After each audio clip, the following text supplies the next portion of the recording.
Yes, Trump is almost doubling what the Democrats, what the Republican nominee typically would get from that black demographic, but it's still 80%.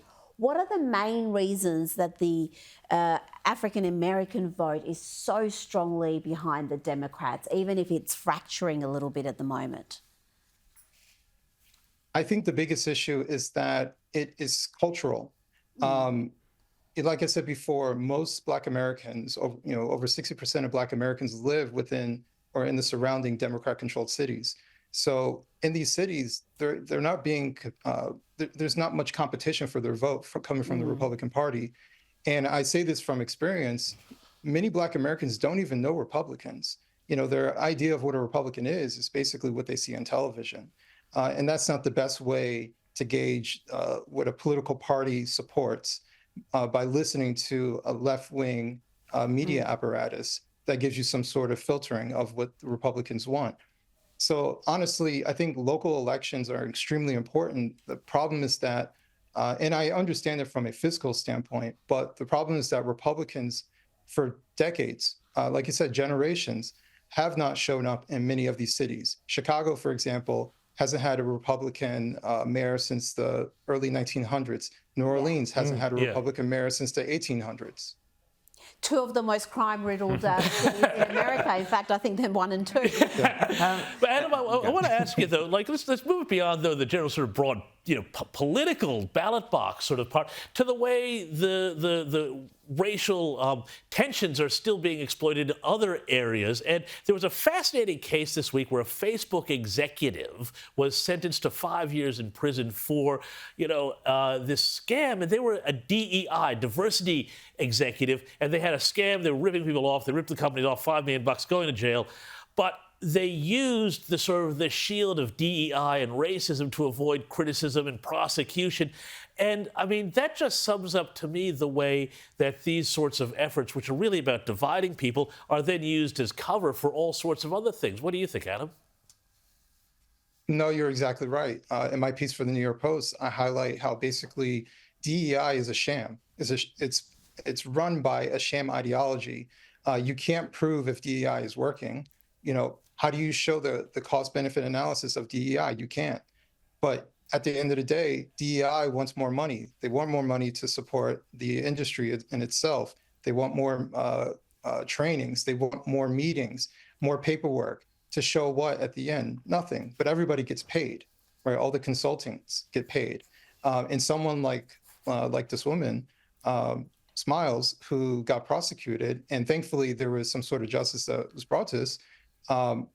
She's basically facing 5 years for being a con artist.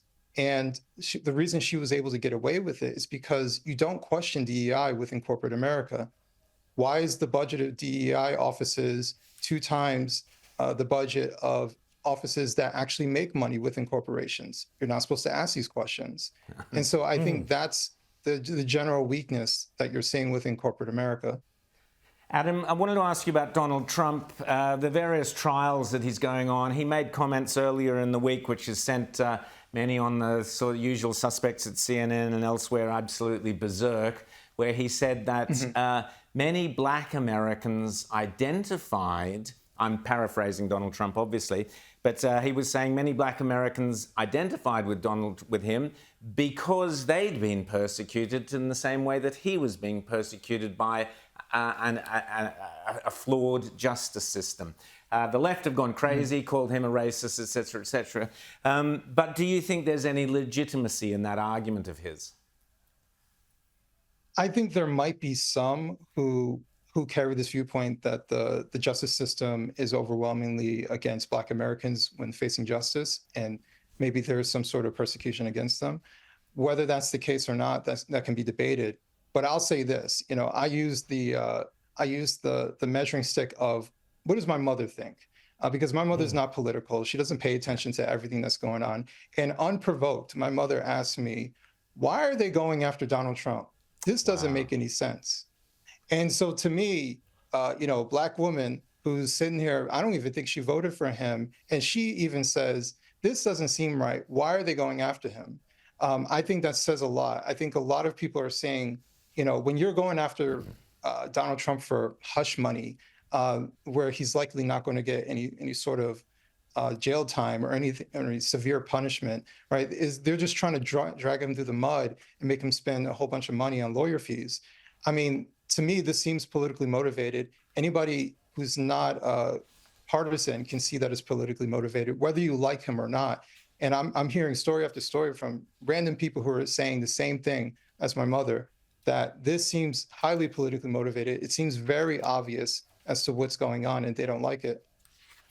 Adam, I think we should always listen to our mothers, and I love the idea of the Mrs. Coleman metric. I think we should get Mrs. Coleman on at some point to talk about this very thing.